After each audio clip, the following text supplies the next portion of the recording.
bruissement, ni vibration, rien du tout, pour écouter tranquillement le binôme suivant. Sur le sujet, faut-il jeter la langue de bois au bûcher. Et vous êtes, monsieur? Monsieur Aguida, pour l'affirmative. Je vous écoute. C'est parti pour 10 minutes. Chers membres du jury, chère assistance, l'heure est grave. Le monde connaît une crise économique, politique et surtout sociale, dans tous les sens du terme. Cette crise sociale est accentuée par un fléau. Ce fléau nous vient d'ex-URSS. Rappelons que ce ne fut autre que la patrie de très honorables dignitaires comme Staline. Ça veut dire la noblesse de ses origines. C'est un être abstrait, froid, insensible, insusceptible d'éprouver l'amende d'occupation. Je vais bien entendu vous parler de la langue de bois. Donc un être tourné vers l'idéologie du mensonge, de la tromperie, la fumisterie, du prix, que sais-je encore. Alors la question qui vous est posée aujourd'hui, faut-il jeter la langue de bois au bûcher? Je serai seul à répondre à cette question. Mais je ne suis pas sans vous rappeler votre devoir, qui est de préserver, protéger les citoyens. Les dangers éventuels d'autres. Alors, pour vous aider, 2 questions peuvent vous orienter. La première, laisseriez-vous en votre âme et conscience un être si démoniaque pervertir le monde de demain? Et donc, seriez-vous vos enfants grandir dans un tel monde? Je ne pense pas. Je pense que ce n'est le but de personne ici. Alors vous allez me dire, pourquoi? Pourquoi condamner la langue de bois? Je vais vous le dire. D'abord des faits. Quelles sont ces victimes? Les plus grosses victimes de la langue de bois sont nos hommes politiques, nos chers dirigeants.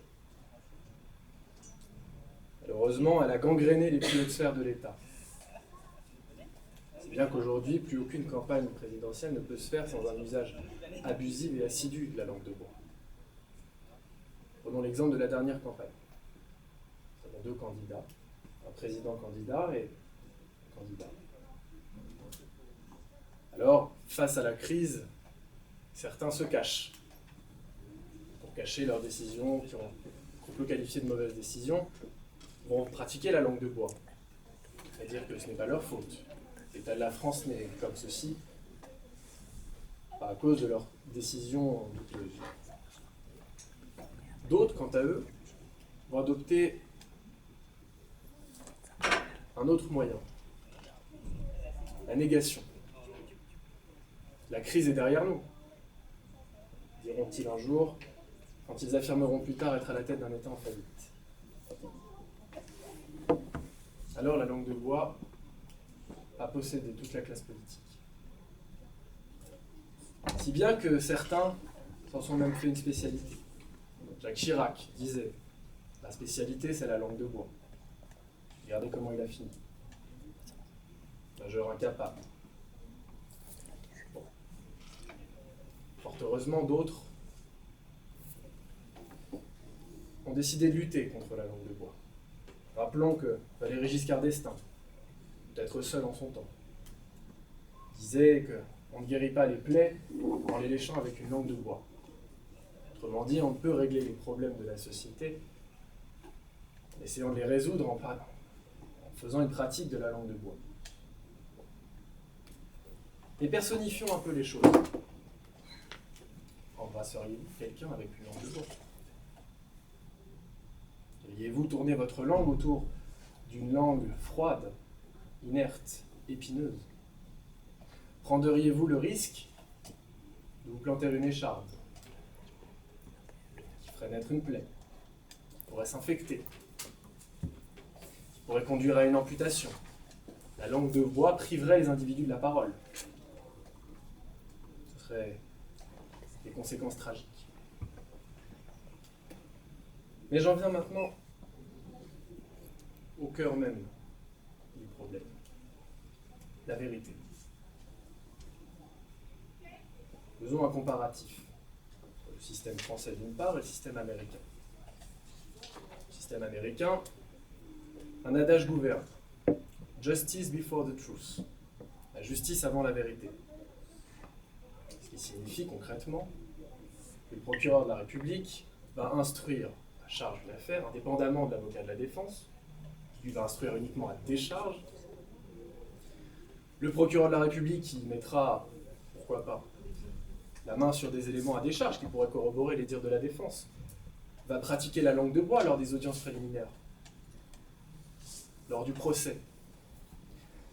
On obtiendra condamnation à tort, une erreur judiciaire. Ce n'est pas le choix que nous avons fait. Nous, en France, nous avons ce magistrat extraordinaire qu'est le juge d'instruction. Peut-être le seul à la recherche de la vérité. La vérité. Élément qui doit rendre la justice. C'est ce que nous avons fait. Nos décisions de justice consacrent une vérité. Alors je dirais que deux choix s'offrent à vous. Soit vous relaxez votre droit, vous la laissez posséder les gens qui n'auront plus de franchise, n'auront que des relations hypocrites, qui mentiront pour se cacher. Ou bien vous la condamnez très lourdement, le bûcher. Alors, vous réaffirmerez, vous sacraliserez la vérité.